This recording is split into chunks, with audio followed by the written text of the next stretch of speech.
praying beside me this evening that it's traditional during this time of year between Sukkot and Pesach to pray for rain. So I think that, at least right now, we have some evidence that our prayers are being answered, which is great, which is a great thing. This week we read Parshat Bo, and in Parshat Bo, among the things that happen is we see the last three plagues. The last three plagues: locusts, darkness, and death of the firstborn. So tonight, I want to talk about darkness. We know that the Israelites, during the darkness, we know that the Israelites were able to see, and that the Egyptians weren't able to see, that they were enveloped in such darkness that they couldn't see if there was someone next to them. And I was flipping through the pages because I want to read to you exactly how the text reads. So the text says, no, that's not it. Okay, so the text says, Moses held out his arm towards the sky, and thick darkness descended upon all of the land of Egypt for 3 days.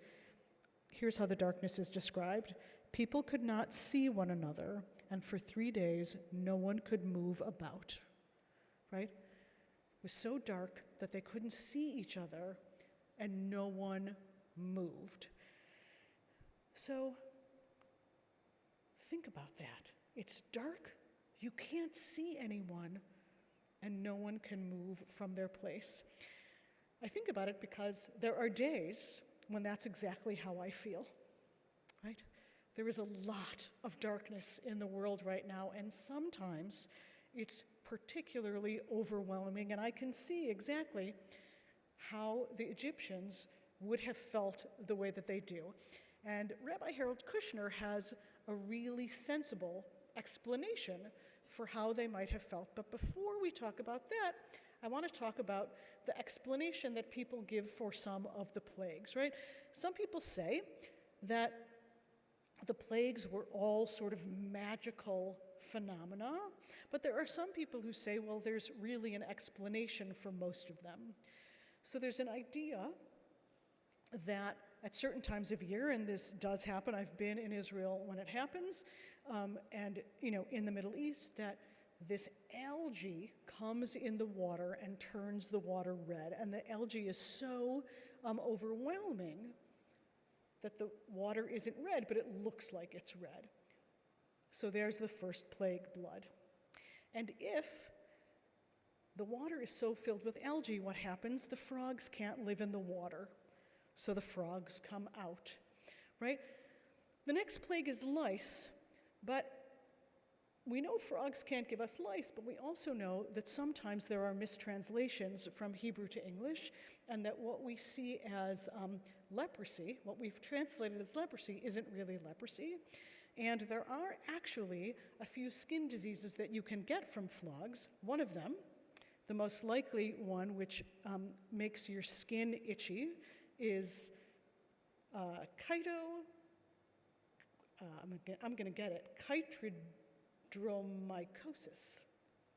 I know there's some medical professionals, they'll help me a little bit later, right? So we have a reason for the blood, we have a reason for the frogs, we have a reason for itchy skin, and of course, where there's frogs and open wounds, then there's flies, and when there's flies, then there's cattle disease, and on, right? So there are many of the things in the 10 plagues that make sense. Rabbi Kushner says that the reason that the Egyptians were stuck in their chairs, and I think Rabbi Kushner's idea is more sensical, is that they were just terribly overwhelmed and depressed, right? They couldn't move. All they felt was darkness. Their life was filled with blood and frogs and lice and flies. Their cattle were dying. They had boils. They felt terrible, right? It felt like impending doom, right? So Kushner says, yeah, I would have been laid flat if that happened to me too. And we know scientifically that even if one person in the house felt terrible, felt overwhelmed, felt depressed, that moods are actually contagious, right? There's a study now, my friend's in 7th grade, it's a little bit gross, but it's interesting, right? So there was this study about how moods are contagious, and researchers did a study where they put sweat pads on 2 different kinds of people who were jumping out of planes and people who were running on a treadmill, right? And then, here's the yucky part, they gave them to people to smell, right? They gave them to research participants to smell, right? The research participants, when they smelled the sweat pads of the people who had been skydiving, the little electrodes in their heads, attached to their heads, showed a raised amount of fear. The fear was contagious, right?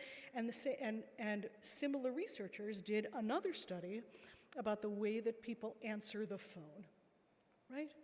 If someone answers the phone and says, hello, or if someone answers the phone and says, hello, the person on the other end of the phone's mood changes, right? So here we are, one person feels completely overwhelmed, and now all of Egyptian society is sharing these same feelings. How do we come out of darkness? Well, we could, wait the 3 days until the darkness is lifted. But what Kushner suggests, how do we come out of darkness? Human connection, right? Human connection can bring us into darkness.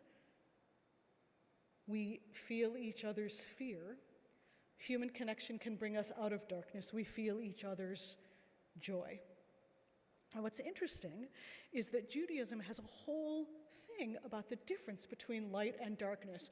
You might know this piece, that rabbis were trying to figure out when it was light out.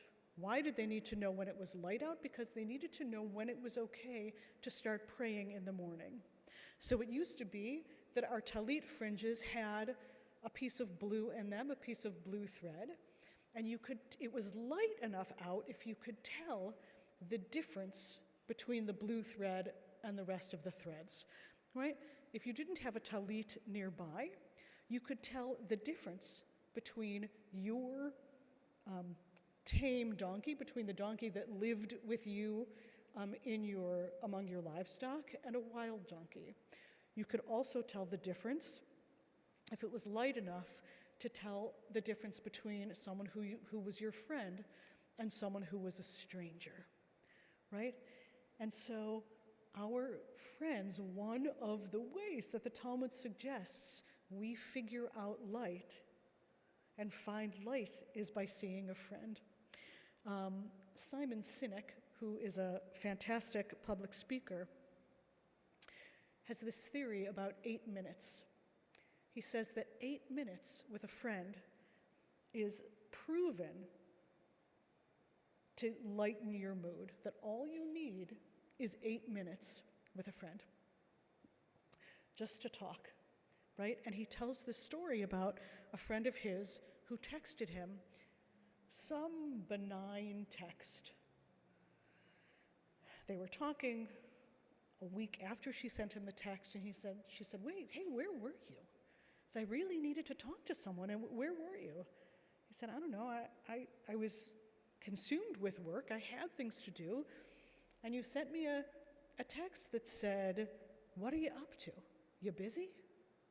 Right? And he was busy, so he didn't answer.